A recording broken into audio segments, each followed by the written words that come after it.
if you're patient, you get rewarded for that. I mean, patience being rewarded usually means what I think is a good game, and I think people that don't come from like a Street Fighter background don't recognize like the your turn, my turn type of mentality, and also don't like, I don't know.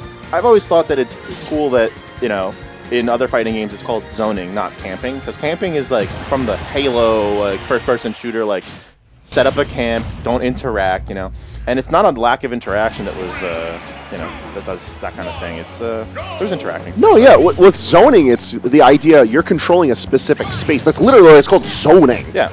Like, and like that's exactly what Chris was covering. Sorry to have this bleed into the next match. Well, you know, it almost seamlessly transitions because you're looking at a character who's a very unconventional zoner, but and I've said this multiple times, Diddy Kong is one of my favorite, if not my all-time favorite character from Super Smash Bros. Because of the banana, which by all accounts is a zoning tool. You're controlling a very specific space. Don't forget the peanut. The peanut is there too. It's nice that it's there, but banana is the real star of the show here. I'd say of all the Diddy Kongs on the island, of which, you know, Stocktaker is kind of new to the crew. Right? You know, gonna have to interrupt you on that. Apparently, this was his first like serious main in Smash. I had this conversation with him on Tuesday where he actually managed to win Training Tuesday with this Diddy Kong. Yes, indeed. I mean, his Diddy Kongs obviously shows signs of experience, and he plays the character in friendlies frequently. Add to the fact that the character has received numerous buffs along the way, and you know, you got yourselves a solid, you know, good player, good character. Yeah. I think against the likes of Sora, and we were actually talking about this very matchup earlier.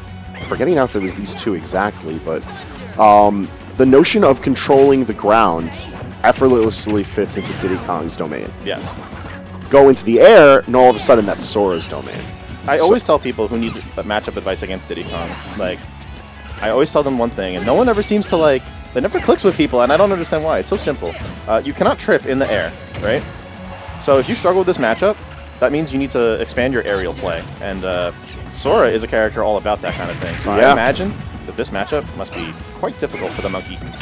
It's a very tricky one because for all of that aerial play that Mojo has been growing to excel with, Sora has to land eventually. Yeah. And that's proving to be the hard part each and every time. Sure, but so does Puff and Peach, but they also like still have a mastery of the air, and as long as you are careful and you know, understand your tools, you'll be fine.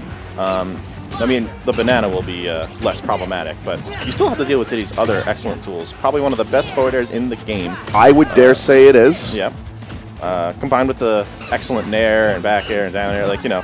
Also, just to take a moment to talk about banana, it might not be controlling the ground as dominantly as it typically does because of such an aerially oriented target, but you also have the fact that it's a transcendent projectile that gets around Faraga, gets through Blizzaga.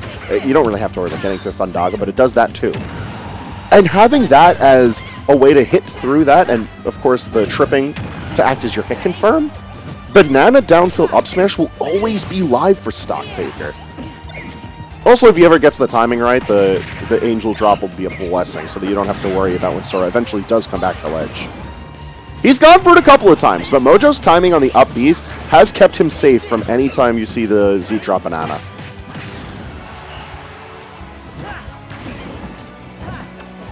You know, we haven't mentioned yet, but these guys played in winner's side, and I think it was Mojo who ended up knocking Jared to where we are here. Correct. So, you know, this is the rematch, and I wonder who will come out on top here. I didn't see it in winners. Did you catch it, or?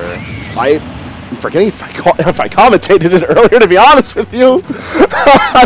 I see it was a very memorable match. I promise you, I get locked in, and I only think about what is in front of me when I'm commentating, and then I step up from wherever I'm commentating, and like, you gotta clean. My brain fast traveled. You gotta clear out the RAM. I understand. Yeah. Trevor hasn't taught me how to download more RAM yet, so I just keep forgetting. But there's a very, very funny Futurama quote for this.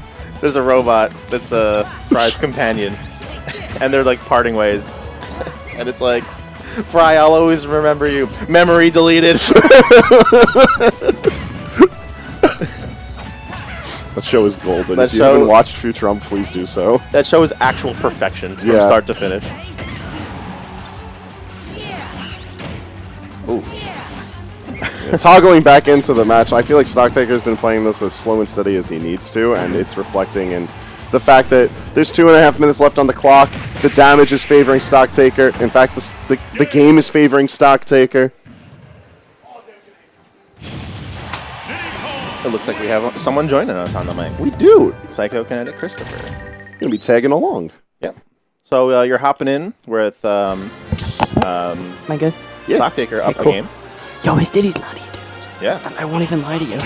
I think it's got the stuff. It does have the stuff. I think his Diddy it serves a very similar purpose to his Sephiroth. True. It's just it does it in a super different way because it's Diddy Kong. You mean like it's like a skill check, right? In a sense, or no? Diddy's definitely one of those characters who could transcend the skill check because this character just shuts down certain characters, but it could also shut down certain playstyles. Right. And I think that's why we're seeing a pretty big struggle from a lot of players with this Diddy in spite of its infancy. True. Oh, the dash attack to catch. That's actually a really good two-frame option. Mojo actually used that against me when I was covering as well. Is that dash attack? Yeah, it was dash attack, yes. Yeah. I forget. Some characters have a down tilt that does that, and some have a dash attack. Yeah, but Right. that is Sora's dash attack, and it stays active for a decent amount of time. It's very good for stuffing the ledge, and if you think you can get away with shooting over the ledge even a tiny bit, you got to think again. Right. And I know Jared in particular is very good at doing like the throw banana. He's really good at like capitalizing when he gets that one throw because it's either a fair or a monkey flip coming next. That's what he tells me. So it's like a good mix of option in a sense, yeah. Yeah, he has good reaction time, which is important to playing Diddy because you do need to react to the banana trip. Yeah, like And even he's there, also been just- fantastic at reacting to jumps and running up and up smashing. Right. That's I noticed that's how he was primarily catching you off guard on Tuesday. Yeah, actually, in the 100%. matchup. His run up smashes were just exquisite. Because for whatever reason, jumping is just such a huge commitment in this game. It Yes. is. And like Diddy's, you know, You gotta jump to not get tripped, Yeah, so. his hitbox is huge, so that it just like scoops you in from wherever you are. If you're like a little bit too close, you just Yep. get caught. Like we were just talking about this at the beginning of the set, where Sora has an absolute mastery of the air in this matchup, but he has to eventually come down. And so that idea that jumping is one of the biggest commitments you can make in Ultimate does eventually come back to hurt Sora, but Mojo's staving off pretty well. Got the tight stock count and not too bad on the damage. And it seems like Jared's stage control in this match has been very, very potent. You can like see throughout the game, Mojo is spending a lot of time off stage. Yeah, I think in this kind of matchup, you probably want to go a character, or you want to go a stage that's like as small as possible. Right. But more space you give Diddy Kong, like the more he can run away and throw the banana. But for example, on like Yoshi's or a smaller stage like Smashville, he doesn't have the time because you're just always next to him. You're always on top of him. I think it's also Stadium is just a special kind of hell against Diddy Kong because the banana placement at the ledge, if done properly, gives Diddy absolute control of every ledge option and still has the safety of the platform. And if all outs fails, has center stage control. And the fact that he has all of that just off getting you off stage even a tiny bit is massive. To say nothing of the fact that he has no problem with killing, either off the top or from the sides, as we've seen Stocktaker breeze through this game too. Right.